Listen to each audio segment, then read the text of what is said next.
कल खबर आई कि यूक्रेन के प्रेजिडेंट ज़ेलेंस्की किसी वेले भी वाशिंगटन आ सकते हैं। डेट कॉन्फिडेंशियल रखी गई सिक्योरिटी रीजनस करके, फिर अचानक अज के वो पहुँच गए। उन्हें बाइडन का अमरीकन लोगों का जोड़ा शुक्रिया किया सपोर्ट के लिए, और बाइडन नूं एक वॉर मैडल जोड़ा है वो ज़ेलेंस्की ने दिता कि भाई बहादरी नाल असी लड़ रहे हैं, पर तुहाडी मदद तो बिना ये पॉसिबल नहीं सी। It's time for a negotiated peace in Ukraine, Kissinger says. जिहड़ी गल किसिंजर ने कहने की कोशिश की कि भी जे तां अमरीका और वैस्ट ये समझदा है कि वो रशिया नूं कमज़ोर करके तोड़ देगा, ये भुलेखा और इहदे नाल केओस होएगा, अफरा तफरी होएगी। उन्होंने कहा भी रियलिस्टिक पोजीशन ये हुण बनती है कि जो क्राइमिया उन्हें लिया रशिया ने उन्होंने मान लिया जाए रशिया का एक हिस्सा। दूसरे जोड़े ईस्ट के प्रोविंस उन्हें हुण लै ने, इन्हां दे विच जोर पाया जाए कि रशिया इत्थों विदड्रॉ कर ले, जिहड़ा उहदे कहण मुताबिक रशिया नहीं करेगा, वो पुतिन ने क्लीयर भी करता। उन्हें कहा फिर इस गल के करीब उन्होंने लिया जा सकता है कि इंटरनैशनल सुपरविजन के थले इन्हां दोनों ईस्टर्न प्रोविंसिस दे विच रायशुमारी करवाई जाए, रेफरेंडम करवाया जाए।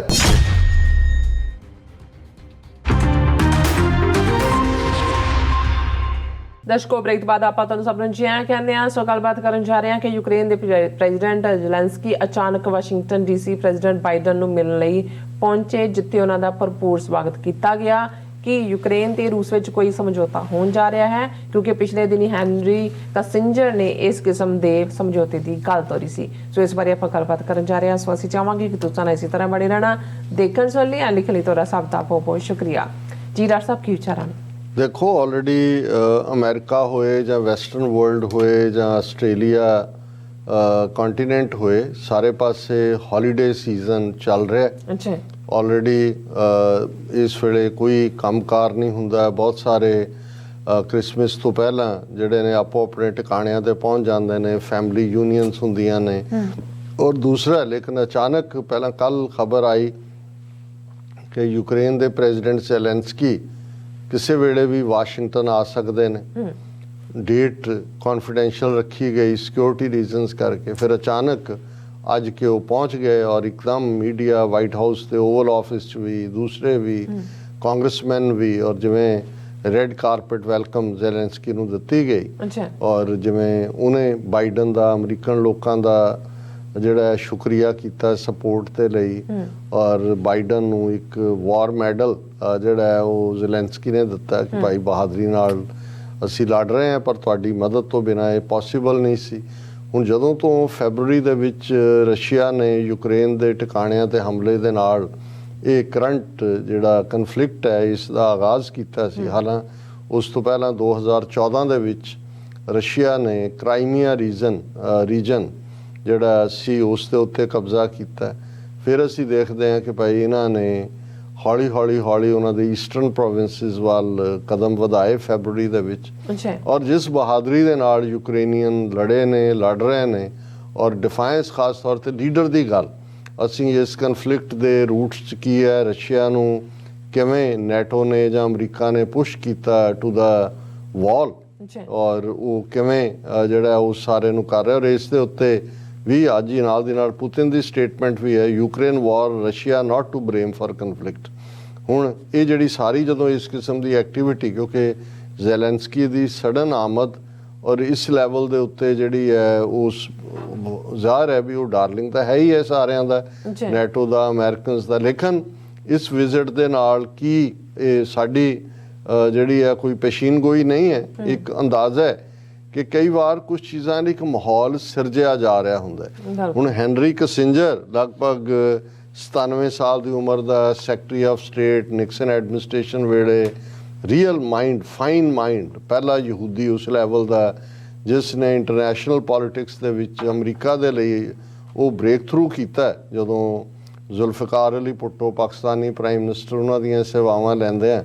चाइना दे नाल अमरीका ने जिहड़ा दरवाज़ा खोलिया, माओ से तुंग नाल मुलाकात, निक्सन भी गया।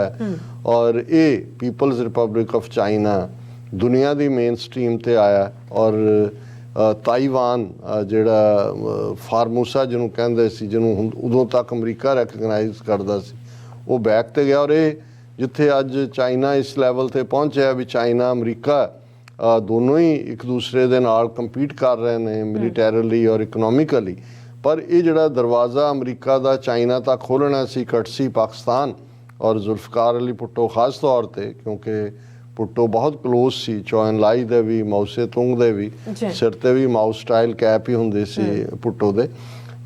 ਇਹ ਹੈਨਰੀ ਕਿਸਿੰਜਰ ਇਸ ਲੈਵਲ ਦਾ ਮੈਚਿਓਰ ਮੈਨ, ਔਰ ਉਹਨੇ ਹੋਰ ਵੀ ਇਹ ਕਿਉਂਕਿ ਪ੍ਰੋਮੀਨੈਂਟਲੀ ਸਾਡੇ ਖਿੱਤੇ ਨਾਲ ਵੀ ਇਸ ਦਾ ਸੰਬੰਧ ਹੈ। ਹੁਣ ਜਦੋਂ ਹੈਨਰੀ ਕਿਸਿੰਜਰ ਦਾ ਇੱਕ ਇੰਟਰਵਿਊ ਆਇਆ ਇਸ ਉਮਰ, ਜਦੋਂ ਇਹ ਇੱਕ ਬੈਕਡੋਰ ਡਿਪਲੋਮੇਸੀ ਚੱਲ ਰਹੀ ਹੁੰਦੀ ਹੈ, ਔਰ ਉਹਦਾ ਹੈਡਲਾਈਨ ਹੀ ਇਹ ਸੀ, ਰਾਇਟਰ ਜਿਹੜੀ ਦੁਨੀਆ ਦੀ ਵੱਡੀ ਨਿਊਜ਼ ਏਜੰਸੀ ਹੈ ਉਸ ਦੀ ਖਬਰ ਸੀ, ਔਰ 18 ਦਸੰਬਰ ਨੂੰ ਇਹ 18 ਦਸੰਬਰ ਦੀ ਡੇਟਲਾਈਨ ਨਾਲ ਇਹ ਇੰਟਰਵਿਊ ਲੱਗਦਾ ਹੈ। It's time for a negotiated peace in Ukraine, Kissinger says. ਔਰ ਉਹਦੇ 'ਚ ਉਹਨੇ ਇਹ ਕਿਹਾ ਕਿ ਭਾਈ ਇਹ ਹੁਣ ਟਾਈਮ ਆ ਗਿਆ ਕਿ ਆਪਸ ਦੇ ਵਿੱਚ ਜਿਹੜਾ ਉਹ ਨੈਗੋਸ਼ੀਏਸ਼ਨ ਹੋਏ ਔਰ ਸਮਝੌਤਾ ਹੋਏ।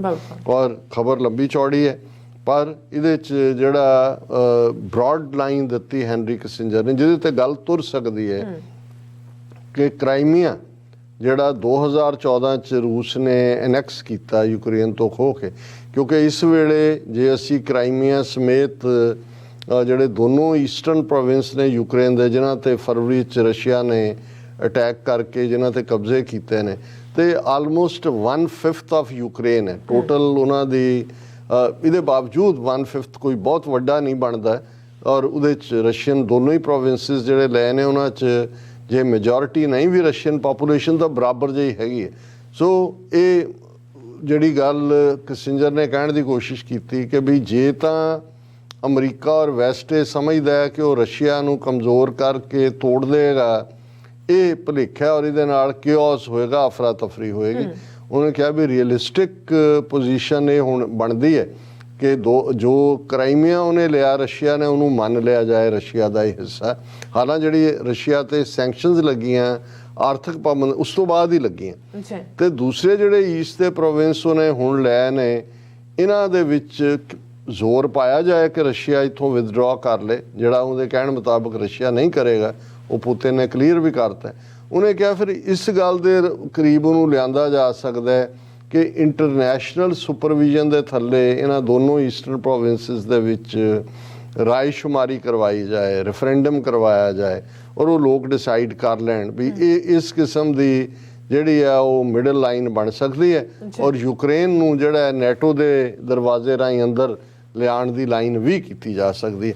ਸੋ ਇਹ ਜਿਹੜਾ ਇਹ ਸਾਰੇ ਦੇ ਉੱਤੇ ਇਸ ਤੋਂ ਪਹਿਲਾਂ ਜਿਹੜਾ CIA ਦੇ ਡਾਇਰੈਕਟਰ ਵਿਲੀਅਮ ਬਰਨਸ ਨੇ ਵੀ ਇਸ ਦੇ ਉੱਤੇ ਉਹਨੇ ਆਪਣੀ ਟੇਕ ਦਿੱਤੀ ਸੀ, ਔਰ ਇਹ ਉਹਨਾਂ ਨੇ ਕਿਹਾ ਕਿ ਵੀ ਕਿਸਿੰਜਰ ਨੇ ਕਿਹਾ ਵੀ ਇਹੀ ਇੱਕ ਤਰੀਕਾ ਹੈ ਜਿਹਦੇ ਨਾਲ ਤੁਸੀਂ ਇੱਕ ਹੋਰ ਜੰਗ ਜਿਹਦਾ ਪੋਟੈਂਸ਼ੀਅਲ ਨਿਊਕਲੀਅਰ ਵੱਲ ਜਾ ਸਕਦਾ ਹੈ, ਕਿਉਂਕਿ ਰਸ਼ੀਆ ਦੇ ਕੋਲ 99 ਸਾਲ ਹੈ ਉਹਦੀ ਉਮਰ ਹੈਨਰੀ ਕਿਸਿੰਜਰ ਦੀ, 97 ਨਹੀਂ, ਔਰ ਉਹਦੇ 'ਚ ਉਹਨੇ ਕਿਹਾ ਕਿ ਵੀ ਇਹ ਅਦਰਵਾਈਜ਼ ਬਹੁਤ ਤਬਾਹਕੁਨ ਹੋ ਸਕਦਾ ਹੈ। ਰਸ਼ੀਆ ਨੂੰ ਤੋੜਨਾ ਸੌਖਾ ਨਹੀਂ, 11 ਟਾਈਮ ਜ਼ੋਨ ਨੇ, ਇੰਨੀ ਵਾਈਡ ਵਾਸਟ ਹੈ, ਔਰ ਉਹਦੇ ਕੋਲ ਜਿਹੜੀ ਹੈ ਉਹ ਕੋਈ ਰਸ਼ੀਆ ਨੂੰ ਤੁਸੀਂ ਇੰਪੋਰਟੈਂਟ ਨਹੀਂ ਬਣਾ ਸਕਦੇ ਕਿ ਭਾਈ ਉਹਨੂੰ ਤੁਸੀਂ ਬਿਲਕੁਲ ਤਾਕਤਹੀਨ ਕਰ ਦਿਓ।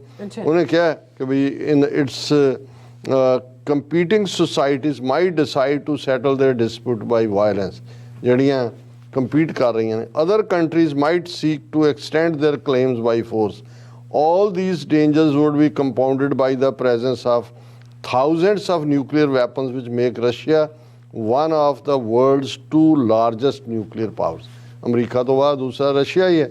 ਸੋ ਮੈਨੂੰ ਇਹ ਲੱਗਦਾ ਹੈ ਵੀ ਹੋ ਸਕਦਾ ਹੈ ਕਿ ਕਿਤੇ ਨਾ ਕਿਤੇ ਇਹ ਹੈਨਰੀ ਕਿਸਿੰਜਰ ਦਾ ਇਸ ਕਿਸਮ ਦਾ ਲੈਣਾ, ਪੁਤਿਨ ਨੇ ਵੀ ਆਪਣੀ ਜਿਹੜੀ ਹੈ ਲਾਈਨ ਲਈ, ਪਿੱਛੇ ਜੇ ਉਹਨੇ ਕਿਹਾ ਸੀ ਕਿ ਗੱਲਬਾਤ ਲਈ ਹੈ ਬਟ ਅਸੀਂ ਜ਼ੋਰ ਨਾਲ ਨਹੀਂ ਮੰਨਾਂਗੇ, ਔਰ ਇੱਕਦਮ ਜ਼ੈਲੈਂਸਕੀ ਦਾ ਆਉਣਾ, ਔਰ ਇਹ ਅਸੀਂ ਹੋਪ ਹੀ ਕਰ ਸਕਦੇ ਹਾਂ, ਔਰ ਇਹ ਚੰਗਾ ਹੋਏਗਾ ਕਿ ਹੁਣ ਵਿੰਟਰ ਸ਼ੁਰੂ ਹੋਈ ਹੈ, ਇਸ ਸਾਰੇ ਨਾਲ ਜੇ ਕੋਈ ਸਮਝੌਤਾ ਹੁੰਦਾ ਹੈ ਤੇ ਜਿਸ ਕ੍ਰਾਈਸਿਸ 'ਚ ਯੂਰਪੀਅਨ ਕੰਟਰੀਜ਼, ਕਿਉਂਕਿ ਗੈਸ ਪਾਈਪਲਾਈਨ ਤਾਂ ਸਾਰੀ ਰਸ਼ੀਆ ਤੋਂ ਹੈ, ਔਰ ਫਿਊਚਰ 'ਚ ਕੋਈ ਵੀ ਨਿਊਕਲੀਅਰ ਕਨਫਲਿਕਟ ਜਿਹੜਾ ਹੈ ਉਸ ਦੀਆਂ ਪੋਸੀਬਿਲਿਟੀਜ਼ ਘਟ ਜਾਂਦੀਆਂ ਨੇ। ਜੇ ਕੋਈ ਹੋਏ ਅਸੀਂ ਤਾਂ ਇਹ ਦੁਆ ਹੀ ਕਰਾਂਗੇ ਕਿ ਭਾਈ ਕੋਈ ਨਾ ਕੋਈ ਨੈਗੋਸ਼ੀਏਟਡ ਪੀਸ ਸੈਟਲਮੈਂਟ ਰਸ਼ੀਆ ਔਰ ਯੂਕਰੇਨ ਦੇ ਵਿੱਚ ਜੇ ਹੋ ਜਾਂਦੀ ਹੈ ਤੇ ਸਾਡੇ ਪਲੈਨਟ ਦੇ ਲਈ, ਸਾਰੀ ਦੁਨੀਆ ਦੇ ਲਈ ਇੱਕ ਚੰਗੀ ਗੱਲ ਹੋਏਗੀ। ਜੀ ਡਾਕਟਰ ਸਾਹਿਬ ਤੁਹਾਡਾ ਬਹੁਤ ਬਹੁਤ ਸ਼ੁਕਰੀਆ। ਸਵਾਤ ਲੈਣਾ ਬ੍ਰੇਕ। ਵਿਊਅਰਸ ਤੁਸੀਂ ਇਸੇ ਤਰ੍ਹਾਂ ਬਣੇ ਰਹਿਣਾ। ਮਿਲਦੇ ਹਾਂ ਆਫਟਰ ਦਿਸ ਸ਼ਾਰਟ ਬ੍ਰੇਕ।